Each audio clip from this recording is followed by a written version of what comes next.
Hey Steeler fans, welcome back to the Steeler Wade Show. I hope you are having a good start to this brand new week. Hope everybody had a nice holiday weekend, Easter, and we did. And beautiful day here, beautiful. Maybe the nicest day of the year here in Southwest Michigan. So I'm looking forward to better days ahead with this beautiful weather. I want to revisit one last time the center position. And I don't mean to be beating this to death, but it's very intriguing to me. And I also want to say, like I've said before, I am not, as far as the different things that you're going to hear out there, I'm not going to claim to be more football intelligent than probably 90% of them out there. This show is more, I want to try to develop ways to give my audience different ways of looking at something. I try to stay optimistic, but more so I want to see, to open our eyes and see possibilities out there for our team. Recently we've had top names that are scheduled or have seen the Pittsburgh Steelers in position, basically like the guard or center position that a lot of Steeler fans don't understand, with Steve Avila from TCU and Michael John Schmitz, the center from Minnesota, Torrance from Florida, the top ranked guard. People see him actually could be picked, even though guards don't have the same type of value that tackles do. They have more than what centers do, but still can get pushed out. So even though he is an amazing prospect, he might be picked somewhere in between the, 22 and 32 picks. So definitely a top-rated guy. One of these is the center, John Michael Schmitz from Minnesota. And I can say right off the bat, he is the best. He's the best center coming out of this draft class. A lot of different people kind of give an overall view saying that maybe this center class isn't the best that that the NFL has been able to work with. And I don't really know if they considered that because of the depth, because it definitely does fall off fast. Or just the quality even at the top. Probably a combination of both. But John Michael Schmitz is the most NFL-ready center of the class. He is a monster up there. He's what they like to call the word mauler. It's a popular word to describe people on the offensive line of the trenches. But I don't know if it's necessarily the style of football that Minnesota played, and I haven't watched a lot of Minnesota football, or if it's something maybe that I've heard or picked up, or sometimes I can drink and get a brilliant idea that's completely not brilliant. I don't know where I got this from. But I don't see a real high level as far as his ceiling goes in the NFL. He's going to be boom ready. Now, I'm not a big fan of putting a rookie out there on the first year full-time, but to be able to get somebody of his quality, I think that the Steelers would have to use their 32nd pick. I don't see us using our 32nd pick on somebody like him because we're not in that bad of shape. Mason Cole has done a good job. I believe this is his last year of the contract coming up. So we do have a center. And he's, you don't hear his name very often, so he must be doing a good job. He's popular. He is considered a leader of the group, at least with last year, and I assume that that's going to be, I guess you can't assume that going forward, because you have the veteran, a real veteran, qualities of Isaac coming in. So, maybe if the Steelers did pick him at 32, maybe they see something in him that, this ignorant one doesn't see as far as value, or, what they see with Cole, or what they see, how they do their deals. Also, like, if you take a look at a lot of where these different experts are picking Schmitz to be out there,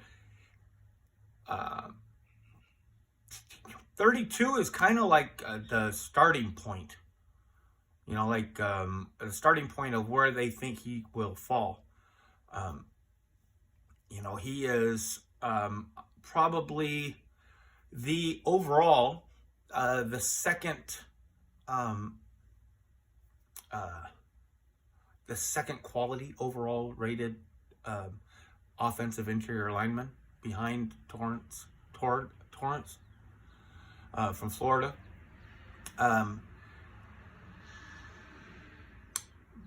But like I said, with even with guards, their value is a little, even with star quality, because you'd have to consider Smith's star quality. Even with that, they get pushed back just a little bit as far as like what you think perceived value and things. And centers are farther back than guards. I would think that like a team that the smartest thing, like somebody that's going to pick him up early in the second round, or maybe even very late in the first. But I think he'll kind of fall somewhere in the 45-ish, 50-ish range. Not maybe 45-ish. I'm going to say he will fall somewhere between 34, 44. That's kind of my, guesstimate. The best situation for somebody like him would have to come from a team that might need help at guard and at center. Not necessarily that you'd want to use him in that same way, but maybe they're in a situation where they have a good center, but they need help at guard more. They can get him NFL ready playing on the guard, but you have to be a very strong based team to be able to pull something like that off. Like the Eagles have done that. And it's just a situation that it doesn't fall to us because we're so deep at guard. I can't see that angle. And spending a 32 pick on Cole, that's just too much to just be a backup. Because even though he's the best coming out of the draft class, I really don't know if he would be better quality starting the year than Cole would be. In fact, I would bet probably against it. And I'm not downing him. It's just Cole has seen it. There is a vast difference between just a few years in the NFL compared to Zettel. So it just has to go to somebody is either going to need a center and they're going to take a chance on him to start for them, or if they're a very good team, they could use him and wait for whatever their center situation is not as good as what they think it is. Say they've got somebody lined up on a 3-year deal. The guy's still got 2 years left in it. This is a situation I don't see for us. But behind him, as far as like the overall quality of linemen go, you have Steve Avila from TCU. And Yes, he can play center, has played center. I think his skill set is probably at guard. I think it'll remain at guard in the NFL. He would be somebody like James Daniels coming in. He's a really great guard, and he's going to do a good job for your team, especially with the experience. And you can say, hey, he has the flexibility of coming and playing center for your team. I don't think a team is going to pick him up with the notion of turning him into center at where I think he would have to be picked. Like I'm saying, other teams, like I don't see like the Steelers getting him for that, because one, we absolutely don't need any help at guard. Okay, so he would be backing up a backup that's backing up, and I really don't see him beating out Cole. There's just no way he would be able to beat out Cole for the center position. I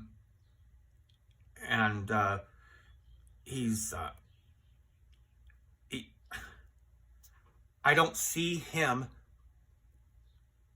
being able to be picked up at 49. If you want to get him, if the Steelers really like this guy, they're going to have to get him with the 32nd pick. Now, I'm not going to go into, whenever I'm looking at players, I'm always thinking about the availability at our picks. And I know there's all this talk about trading up, trading down. Now, maybe if, we come in and we got all these hot offers, like we're all kind of expecting to have happen the night of the first round, and we get this really great deal, to where maybe we end up bumping back to, 40-ish, then I can see maybe the Steelers finding value in him in that capacity, as maybe wanting to train him as a center. But that's still a lot of draft capital to spend, on basically a backup. A backup for an indeterminate amount of time. Cole may go off this year. There's a chance. He may end up really going well with his game. And so I just don't see us using draft capital like that to get him for the situation that we're in right now.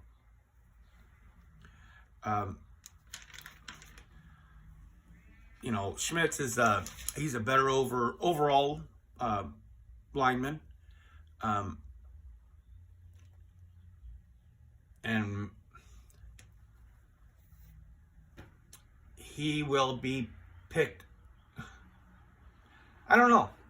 Avila may be picked before Schmitz. In fact, I think he probably will be picked ahead of Schmitz. I think it'll be picked from a team that's looking for a guard with versatility. Now, the one thing that's hard and not very sexy about the line is that, if you're being completely honest with yourself, it is really an investment. It is like putting in money in the bank that you cannot, you might touch it a little bit, but you can't touch it a whole lot because it just takes time. The offensive side and the defensive side of the ball, both lines take time for those players to develop. There might be, obviously they're superstars. I expect Paris Johnson to go right in and be effective. I expect Broderick Jones to have a very good chance of beating out whoever is at tackle for whatever team gets him. And he's going to have a little bit of trouble. He's just gonna, and he's awesome. But it's an investment, and you just have to, it's something that just takes time. So I'm looking at this as far as I'm good for a year minimum. Minimum, I'm good for a year with Cole's contract. Okay. The next step down that you have from Schmitz is Luke Weipler from Ohio State. Now, this is a step down in the quality of play. I mean, like, you have like Bergeron and at tackle and Avila, and then you go down a little bit, and then you find this, Luke Weipler. Now, he's probably going to be a safe draft pick. But for the Steelers to get him, see, what's funny is, like, these guys that I'm talking about, where our spots are, I think that they're always in the front end of where these guys are kind of projected or whatever, which is, it's all just guesses, where they're going to land, To spend our 49 pick on him, he's good. He's going to be good. But it's for the Steelers, I don't see it. Because of the situation that we're in, it's going to be a backup role, okay? And we desperately need a backup role for the center besides pulling somebody off of guard. Now, maybe they are handling this because now we have, say if something happens with Cole, we could put Daniels there and then put Nate, at right guard. I don't think the Steelers want to do that, obviously, because that's, but I mean, I really don't think they want to do that. So I think that, like I'm saying, with Luke, I think you'd have to use our 49 pick. I think he was probably going to fall anywhere between, 50 and he could fall anywhere between 50 and 70. I mean, I know that doesn't mean anything, 20, but it's too much for our 49, and he's not going to be there at 80. The next step down, and this is another step in quality, not as big of a jump as with Luke from the other guys, but not far behind Luke is Joe Tippmann out of Wisconsin. He's one of my favorite prospects out there because I think he has a high ceiling.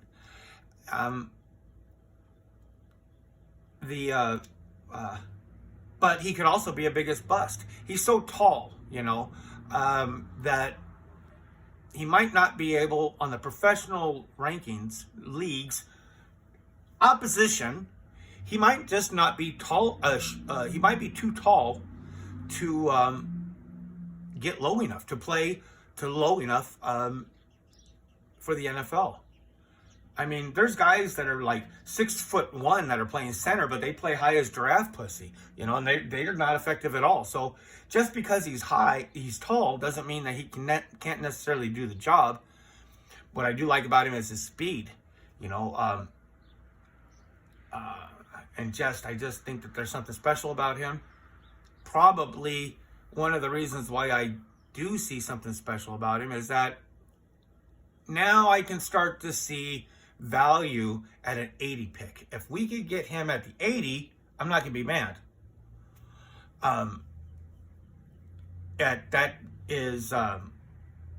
It's still a lot for a backup, but also, like I said, the line is definitely like putting money in the bank. You have got to do some type of an investing, And, all of these guys, they can provide depth at center, and that's it.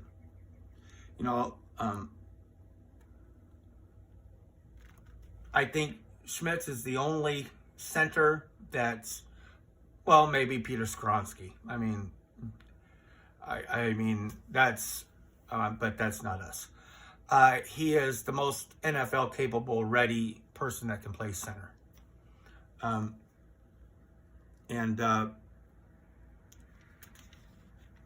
I just can't. It's just too much money, you know. Another one of these visits that the Steelers have is left tackle. Are those some words you like to hear? It's left side tackle from South Dakota State, Cody Mauch. Now, it's hard not, if you're into football at all, it's hard not to have seen this guy around. As far as Senior Bowl and just different scouts and different people talk about him. He's long-haired, red-haired, toothless, front teeth. He's just a goofy guy. But as far as overall quality, I'm talking tackles, interior including centers. I have, like, people are real high on Bergeron at tackle, who could not come in here and beat Dan Moore. But I have him and Mauch at the exact same level of quality. Like, Mauch did way better of a job, but you have to consider the level of competition. So I put him and Bergeron, as far as tackles go, as far as line goes, all the players, I put them equal. The problem is that he does not have the arm length to meet the standard of what many teams need to feel comfortable with in developing a player. And everything that teams do on the line is a development, unless they're a superstar, okay? Super duper star. So I'm doing a lot of ums today. Sorry about that, folks.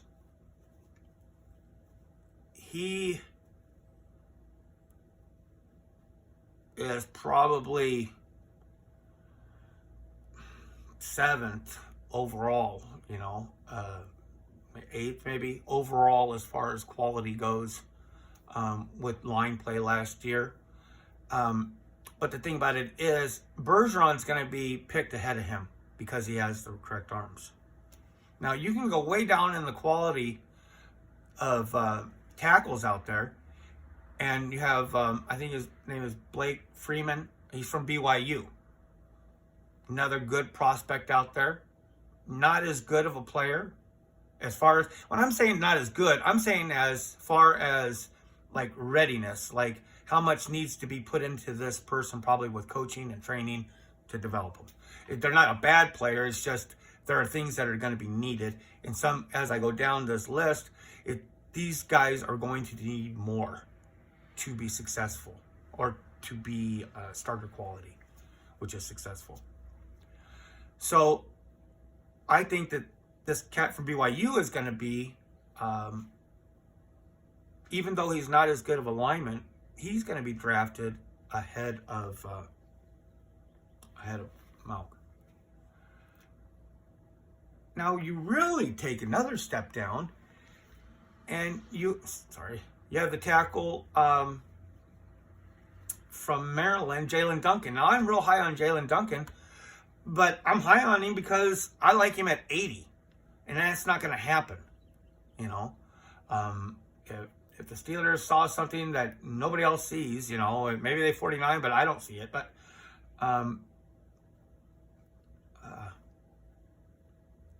here's another one. Whereas what this guy puts on the field is way lower.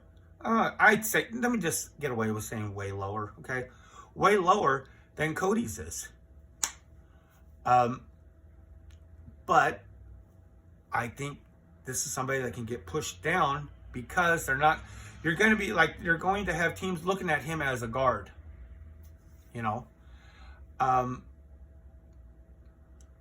or the possibility of a guard, but you can't necessarily put him in the same category as where other people are ranked because, for one, he's never played guard. And two, like, one of the things they said in the Senior Bowl was that, okay, there's a lot of positive things said about him, but maybe possibly one of the things that was negative towards him is saying that he was sometimes he was not pushed around, but just beat in one way or the other. Well, like I've watched like 2-3 interviews that they've done with him, and he, they ask him, have you played guard before? And he's an optimistic guy. He's like, oh, I think I played guard a couple times in our practice. So here he is out there on a Senior Bowl going up against the best defensive tackles in a position that he doesn't ever even practice in. No reason, because he's probably the best quality athlete on the line of South Dakota, so they put him at left tackle, So he has no experience, and he's doing this trying to compete, and he is doing his hardest. They didn't play him very much at tackle. Maybe that is because, like the practices of the Senior Bowl, I think it almost ran. They're being told, hey, we want to see what can this guy do at guard. And I know he did some play at center, but I can't find anything on it. I remember looking months ago, and I can't find anything of him playing center. I know it happened. I'm sure. I'm not saying it didn't happen, but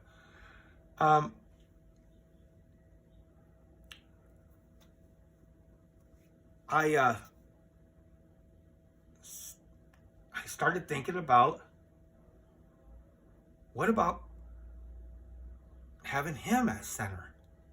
If he were to get pushed down, because he is, please, if you have a better answer to this question here, put it in the comments. Can you name one offensive lineman out there that plays more angry or plays more wicked or nasty? Not name nasty, but just, he is the most angriest lineman available in this year's draft. He is the most complete follow through. When he has you, he embarrasses the people that he's blocking. Now, he has misses, of course, all they all have misses. And he probably has more misses in pass protection. His run blocking is amazing, and he's fast. He's faster than Schmitz, See, that's the thing, is that, like, now we're having this with Canada. I think that we are going to see, we're going to see more running, obviously. Steelers already said that. We're going to lean into it. Now, a lot of times when people say about we're going to have more running game, they're thinking, oh, we're just going to go and beat the ball and beat the ball and beat the, we're just going to remove that rock. Well, I don't think that Canada cannot only have like 12 plays. I mean, he has to have a lot more than that. And I think that, and I'm not a big subscriber of saying he's only a run offensive guy, but I know that he has plays in his playbook that he would like to do that are going to require having fast-moving guards and a fast-moving center. That guy is going to have to be able to not only get to that next level, but he might be asked more often than expected to pull, and you got to be quick to do that. Mauch is way faster than Smith. I have a couple of little, these are just small comparisons. Well, I don't have them handy, but basically, he's faster, and he is a little bit taller. One of the things everybody likes about Schmitz, he's kind of, he's like at the top of prototypical. I think 6'4" is like the top of where ideal would be. Mauch is 6'5" plus, 6'5" and something, not as tall as Tippmann. But first, ponder the idea of bringing him in. See, now he could come in, and if we were to spend, say, if he got moved back to where he's getting into that early 70s, 73-ish, I'm not saying the Steelers would do something with their 80th pick to go get this guy. Okay, I'll say it. But if he were to fall to 80, he is an impressive guy that would be definitely worth an investment in the training of at center. He's done none of it. He came into South Dakota State as a walk-on tight end, made the team, played for a little while. They want to put him onto the line. And now we're talking about him being one of the top 10 offensive linemen. He just barely started playing. And look he's got a very eager, honestly eager way about him, I feel. And I think, if you watch any of the stuff, just type his name. This guy is a fool. Straight up fool. He has like these things where he brings the violin out and plays. And he has another one where he has these goofy first down dances. And he's got this big old toothless thing, And he got all this long flowing hair. Look, first things last. Probably the most important thing by drafting him is you are going to considerably raise the handsome level of the lineman room by doubling the amount of gingers. Now, a lot of our fans are women. And, we got to give the ladies some candy. I've always been proud of how many women fans are, how many of our Steeler fans are women. So, give the girls a little bit of candy out there,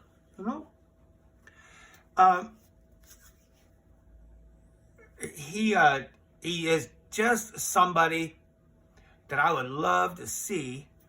Man, can you imagine, like, this? He's a fool. Like, when Fehoko comes out there and starts getting goofy, because he's going to play goofy. He's not play goofy, but he's a character. He's a fun-loving character, and this Cody guy is a fun-loving character.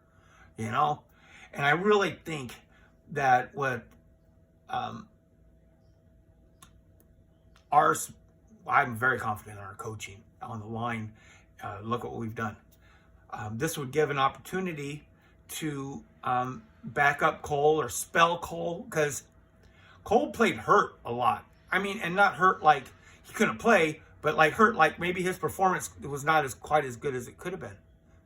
But Mauch could also provide some low quality depth at the left tackle or right tackle, position. And when I'm saying low quality, I'm talking like emergency. We already signed somebody who seems to be just a draft piece, depth piece. And so we have a rotational tackle.